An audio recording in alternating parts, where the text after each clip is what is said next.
అన్ని రకాల వస్త్రాలపై up to 70% discount. పర్సెంటేజ్ల ప్రసన్నేనా మాట్లాడింది?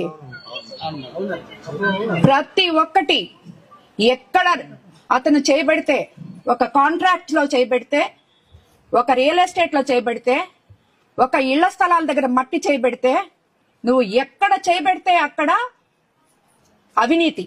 అతను పీజీ చేసింది అవినీతిలో, నేను నీతి నిజాయితీలో పీజీ చేశాను. అవును, నేను రాజకీయ అజ్ఞాన్నే. ఎందుకంటే నాకు రాజకీయం తెలీదు. రాజకీయం అంటే 60 అడుగులు గుంతలు తవ్వి గ్రావెల్ ఎత్తేసి దాంట్లో 2 పిల్లలు పడి చనిపోయినా దానికి కారణమైన ఒక ఎమ్మెల్యే అంత జ్ఞానం నాకు లేదు. కాబట్టి నేను రాజకీయ అజ్ఞాన్నే. ఇసుక విపరీతంగా తవ్వి ఒక 4-5 నాయకులను పెట్టుకొని మొత్తం కోవూరు కాన్స్టిట్యున్సీని అంతా ధ్వంసం చేసి ఈ రోజు ఆ నాయకులందరూ నా దగ్గర ఉన్నారంటే మేము కార్యకర్తల్ని, నాయకుల్ని అత్యంత గౌరవించి నెత్తి మీద పెట్టుకొని చూసుకుంటాం.